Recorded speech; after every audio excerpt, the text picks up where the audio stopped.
The morning air was thick with tension, and the silence of the barracks seemed to pulse with every step Elijah Carter took. He wasn't just another soldier in uniform today. Today he was a man who had been pushed too far. Today he was about to unleash the anger, the years of humiliation, the pain of being judged by the color of his skin in a system that didn't care. He had fought for everything. Everything the world told him he would never have. He didn't belong here, they said. Not in the Marines. Not in a world that would chew him up and spit him out. But Elijah had survived. He had fought back time and time again. The sound of boots hitting the floor echoed in the halls as he made his way to the command center. This time there was no going back. He had been humiliated for the last time. Private Carter. The voice rang through the hallway, cutting through his thoughts like a blade. Sergeant Harris's voice, laced with disgust and hatred, was enough to send a shiver down anyone's spine. But Elijah wasn't afraid anymore. He wasn't afraid of anyone, not even Sergeant Harris. The man had made it his mission to remind Elijah, day in and day out, that he didn't belong. That a black man in the Marines was a mistake, a failure waiting to happen. And Elijah had endured it. But now the stakes were higher. He had something to prove. Not just to Harris, but to everyone who had ever doubted him. The door to the command center slammed open, and there he was, Sergeant Harris towering in the doorway, his cruel grin spreading across his face. "Ah, there you are.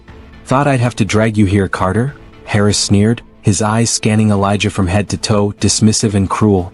"You still don't get it, do you? You don't belong here. You'll never be one of us." Elijah's muscles tensed. Every nerve in his body screamed at him to lash out. But he had to be smart. He had to be patient. This was the moment where everything would change. "I earned my place here," Elijah said, his voice low but steady. His eyes locked onto Harris, the fury within him palpable but controlled. "And you're not going to take that away from me." Harris's face twisted into a mask of mock amusement. "You think you earned anything? You're just a charity case, Carter. A token. Someone they shoved in here to fill a quota. And if I had my way, I'd be the one to kick you out. But," he leaned in, his breath hot and foul, "they haven't caught on yet." The words hit like a punch to the gut. Elijah fought the urge to explode. He was better than this. He would show Harris and everyone else that he wasn't a token, that he wasn't going anywhere.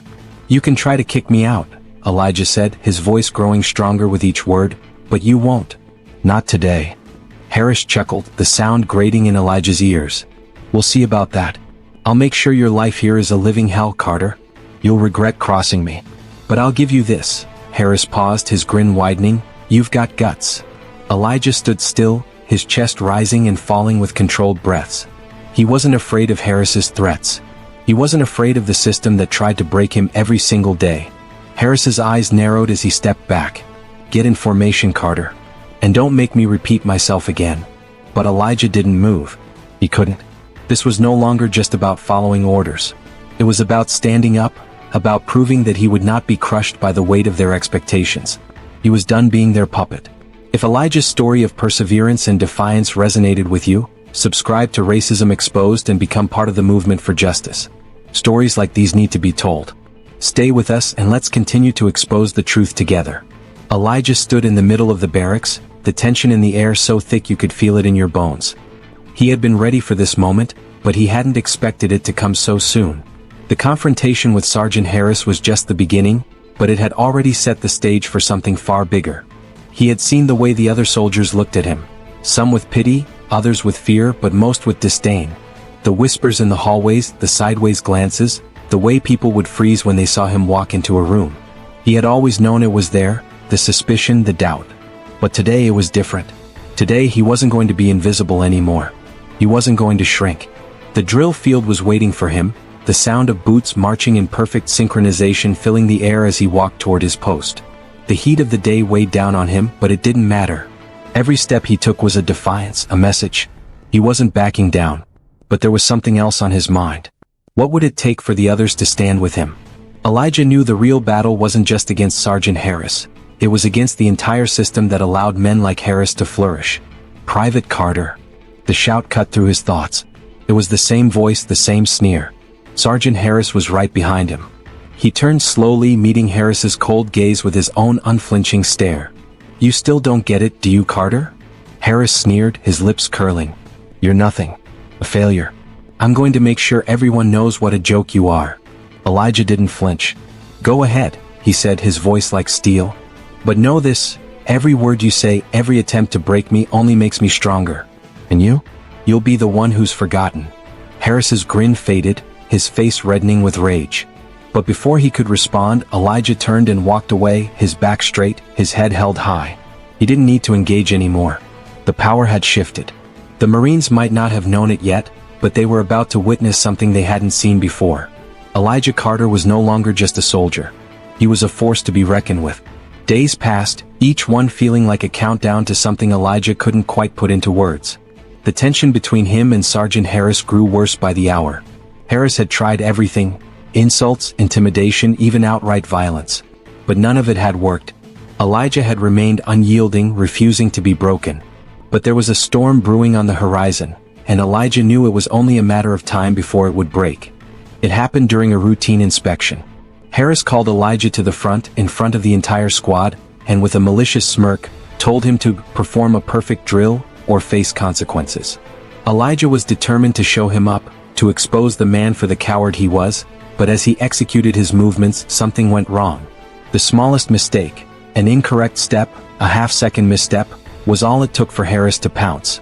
His voice rang out, harsh and cruel, accusing Elijah of sabotage, of dishonoring the uniform. And then the words came. The ones Elijah had feared the most. "You're out of here, Carter. I've had enough of you." The days after the drill field incident were long and grueling. Elijah couldn't shake the feeling that he was being watched, monitored more closely than before. Every move he made seemed to be under a microscope, scrutinized by the very people who had once respected him, if they ever had. Sergeant Harris's threats weren't idle. The man had power and he knew how to wield it. But as the days dragged on, something in Elijah shifted. The man had made his move, tried to break him, to humiliate him in front of everyone. But Elijah hadn't buckled. He hadn't flinched. Now it was his turn. It was late in the evening when Elijah was summoned to the commander's office. Colonel Matthews had called him in for a private meeting, and from the look on the officer's face when Elijah arrived, it was clear this wasn't just a routine checkup. Matthews seemed almost worried. "Private Carter," Matthews began, his voice grave, "there are some serious allegations against you. Sergeant Harris has filed for your immediate discharge. He claims you've been insubordinate, that you've threatened him and disrupted order." Elijah stood there, heart pounding, his fists tightening at his sides. This was the moment he had been dreading, the moment when his fight could finally be extinguished. But then Matthews spoke again, and the words sent a wave of shock through his body. "But I know what's really been going on here," Matthews continued, his gaze unwavering. "I know what Harris is doing. And I'm not going to let him get away with it." Elijah's breath hitched. Could this be it? Was Matthews on his side? Was he going to help him, or was this just another attempt to play him into the system's hands? Matthews paused before continuing. "But you're going to have to take the heat for a while. I can't protect you from everything. This has to play out in front of the others. You'll need to prove your worth, Carter. This is your test." Elijah didn't understand what Matthews was asking of him. What test? His entire life had been one test after another. Every day was a fight to be seen, to be heard, to be respected. "I'm ready for whatever comes next, sir," Elijah said, his voice steady but his heart racing. He knew there was no turning back now. Matthews nodded slowly, his expression unreadable. "Good. Because it's going to get worse before it gets better." The morning after the meeting with Matthews, Elijah walked into the barracks with a new resolve. He had been told to fight and he was going to do just that. He wasn't just fighting for his place in the Marines. He wasn't just fighting for his dignity. Elijah was fighting for the truth, to expose the corruption, the hatred, the bigotry that had poisoned the very foundation of the system he had devoted himself to. As the soldiers filed into formation, Elijah noticed the familiar, venomous gaze of Sergeant Harris cutting through the crowd. The man was watching him like a hawk, his mouth set in a permanent sneer. "Private Carter." Harris barked, the sound of his voice sending a ripple of unease through the others. Elijah didn't flinch. He stepped forward, his eyes locked onto Harris's with a fire that could not be extinguished. "You think you're special, huh? You think you've earned your place?" Harris spat, his voice dripping with disdain. "You're nothing but a mistake, a charity case." Elijah remained calm, his body poised and ready for whatever came next. "You've been saying that for weeks, Harris. But I'm still standing here. I'm still fighting. And you? You're just a bully hiding behind a uniform." The words hit their mark and Harris's face twisted with rage. For a moment, It seemed as if he might strike, but he held back, his fists trembling with the effort. "You'll regret this, Carter," Harris growled, his voice low but full of malice. Elijah didn't respond. There was no need. He had already said everything he needed to say. The fight wasn't about winning this moment. It was about surviving it, making sure that when the dust settled, Harris would be the one who had to answer for his actions. If Elijah's story of perseverance and defiance resonated with you, subscribe to Racism Exposed and become part of the movement for justice. Stories like these need to be told. Stay with us and let's continue to expose the truth together. The days that followed were filled with nothing but tension. Every move Elijah made seemed to be watched, monitored, and scrutinized. The whispers among the soldiers grew louder, and the animosity toward him only intensified. It was as if everyone was waiting for him to fail. Waiting for him to make one mistake that would confirm their beliefs, that he didn't belong. But Elijah had learned something over the years. The world didn't care whether he succeeded or failed. It only cared about how hard he was willing to fight, how much he was willing to endure. And he wasn't done fighting yet. That's when it happened. During a routine morning inspection, Elijah was summoned to the commanding officer's office. Colonel Matthews's face was unreadable, but there was something in his eyes, something that hinted at the gravity of the situation. "You're being called in for a tribunal, Private," Matthews said, his voice somber. "Harris has gone to the higher-ups with new accusations, insubordination, endangering the lives of your fellow soldiers, and even assault. He's done everything he can to get you thrown out. But now, the decision is in the hands of the top brass." Elijah's blood ran cold. He knew what this meant. The tribunal wasn't just a chance for them to clear his name, it was a chance for them to destroy him. "I understand, sir," Elijah said, his voice steady despite the storm raging inside him. "You'll need to prepare yourself, Carter. This isn't going to be easy," Matthews warned, his voice softer now, but still filled with the weight of what lay ahead.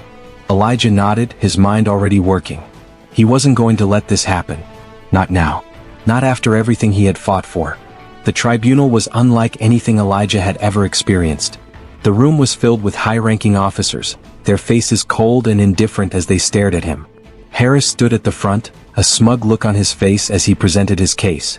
"You see, gentlemen, this is what happens when we allow someone who doesn't belong here to slip through the cracks," Harris said, his voice dripping with venom. "Private Carter has proven time and time again that he's a liability to this unit. He's disrespected authority, put his fellow soldiers in danger, and shown nothing but insubordination." Elijah sat silently, the weight of the accusations pressing down on him. But he wasn't going to let Harris win. He wasn't going to let this man ruin everything he had worked for. When it was his turn to speak, Elijah stood tall, his voice clear and unwavering. "I didn't ask for this," he said, addressing the panel. "I didn't ask for the hate, the whispers, or the constant fight to prove that I belong. But I fought. I've worked harder than anyone in this room. And I'll continue to fight not just for myself, but for everyone who's ever been told they don't belong." For a moment, the room was silent. The officers exchanged glances, their eyes narrowing as they processed Elijah's words. Colonel Matthews, who had been sitting at the back of the room, stood up and addressed the panel. "Gentlemen, I've seen what Private Carter is capable of. And I've seen the way he's been treated. I believe we've all been given a chance to correct a mistake. Now it's up to us to do the right thing. Will Elijah's speech be enough to sway the tribunal? Or will Harris finally get the upper hand?" The tribunal was adjourned for what felt like an eternity. Elijah stood there, his heart pounding as the officers deliberated in the next room. His life, his future was in their hands. And for the first time, he realized that the outcome of this decision would affect more than just him. It would affect everyone who had ever been oppressed, humiliated, or marginalized. The door finally opened and the panel returned to the room. The silence was deafening. Colonel Matthews stood beside Elijah, his eyes betraying nothing. The senior officer at the head of the panel looked at Elijah with a mixture of disdain and curiosity. "Private Carter," the officer began, "the accusations against you are serious, and we cannot condone your actions. However, after reviewing the evidence and considering the context in which these events transpired, we have come to a decision." Elijah's breath hitched. This was it. "We are not going to discharge you, Private Carter, but you are being reassigned. Effective immediately, you will be transferred to a new unit. One that will ensure you continue your service under much closer supervision." What will Elijah's new assignment entail? Will it be the chance he's been waiting for? Stay tuned to Racism Exposed to see how this powerful story concludes and the lessons Elijah learned along the way. As Elijah walked away from the tribunal, The weight of what had just transpired settled on him. His hands were still shaking, but his mind was clearer than ever. He had been through the fire, humiliated, judged, pushed to the edge, but now he stood taller. The lesson was simple: no one could define his worth but him. He had learned that the system, no matter how powerful, was not invincible. No matter how many times they tried to break him, he would rise again. And that's the real victory. It wasn't about the uniform or the respect of others. It was about finding the strength to stand up, to stay true to who you are, no matter the odds. He had faced a mountain of hate and disrespect, but instead of folding, Elijah chose to climb. And in the end, the mountain was no match for him. What would you do if everything you fought for was threatened by those who never believed in you? Would you stand tall, just like Elijah, or would you let their hate dictate your future? If Elijah's story of perseverance and defiance resonated with you, subscribe to Racism Exposed and become part of the movement for justice. Stories like these need to be told. Stay with us and let's continue to expose the truth together.